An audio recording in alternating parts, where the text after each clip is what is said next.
বলেন আমার সাথে সাথে, রমাদান মোবারক,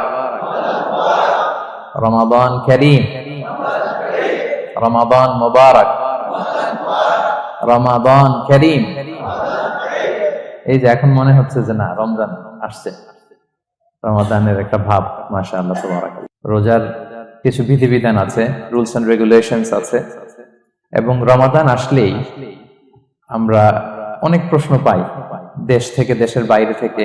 আমাদেরকে প্রশ্নগুলো খুব কমন কোশ্চেন এগুলো করে যে এটা করা যাবে কিনা, এটা এটা করলে কি রোজা ভেঙে যায় কিনা, রোজা রাখতে পারতেছি না তো কি করব। এই কোশ্চেন গুলোর সম্মুখীন আমরা হই। আমরা যদি এই রুলস এন্ড রেগুলেশন, এই জুরিসপ্রুডেন্স গুলো একটু রিভাইজ করে নেই, তাহলে পুরো মাস ব্যাপী কিন্তু আমরা খুব ভালোভাবে সিয়াম পালন করতে পারবো। আমাদের কনফিউশন গুলো দূর হবে, এবং কারোর মধ্যে যদি কোনো জিজ্ঞাসা থাকে সেটাও আমরা কি করতে পারবো, আমরা সলভ করে দিতে পারবো ইনশাআল্লাহ বিইذنিল্লাহ। আসুন আমরা আমাদের নিয়তটাকে খালেস করে নেই যে আমরা কিছু দিনই কথা শিখবার জন্য, জানবার জন্য, নিজেকে আলোকিত করবার জন্য এখানে বসেছি।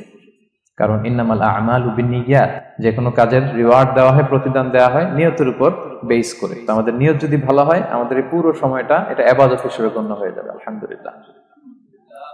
আল্লাহ তাআলা আমাদের এই বসাকে, এই শোনাকে, এই প্রোগ্রামে অংশগ্রহণ করাকে আমাদের নাজাতের ওসিলা বানায়। আমরা সবাই আওয়াজ করে পড়ি আমিন।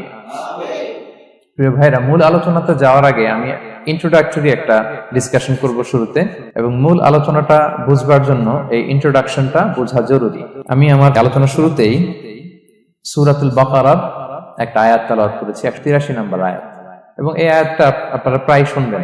সিয়াম, রমাদান এই প্রসঙ্গ আসলেই এই আয়াত আলোচকরা আলোচনা করে থাকেন। 183, 84, 85 টানা 3টি আয়াতে আল্লাহ তাআলা রমাদান নিয়ে, সিয়াম নিয়ে তিনি কথা বলেছেন, এবং এই 3টা আয়াত যদি আমরা বুঝতে পারি, আমাদের বাকি আলোচনাগুলো বুঝতে আমাদের সহজ হবে। তাহলে প্রিয় সুধী, আসুন আমরা আর কাল বিলম্ব না করে মূল আলোচনাতে চলে যাই। আমি তেলাওয়াত করেছিলাম, আল্লাহ তাআলা বলছেন, আউযু বিল্লাহি মিনাশ শাইতানির রাজীম, বিসমিল্লাহির রহমানির রহিম, ইয়া আইয়ুহাল্লাযীনা আমানু কুতিবা আলাইকুমুস সিয়াম কামা কুতিবা আলাল লাযীনা মিন ক্বাবলিকুম লাআল্লাকুম তাত্তাকুন। এই আয়াতটা পরিচিত না কম বেশি সবার কাছে? অনেকের মুখস্থ, বা অনেকের অ্যাট লিস্ট অনেকবার শুনেছেন কি, তাই তো? আচ্ছা, এই আয়াতে আল্লাহ তাআলা বলছেন, ইয়া আইয়ুহাল্লাযীনা আমানু, ওহে বিশ্বাসীরা, মানে আমরা, কুতিবা আলাইকুমুস সিয়াম, তোমাদের জন্য সিয়ামকে ফরজ করা হয়েছে, কামা কুতিবা আলাল লাযীনা মিন ক্বাবলিকুম, যেমনি তোমাদের পূর্ববর্তীদের উপর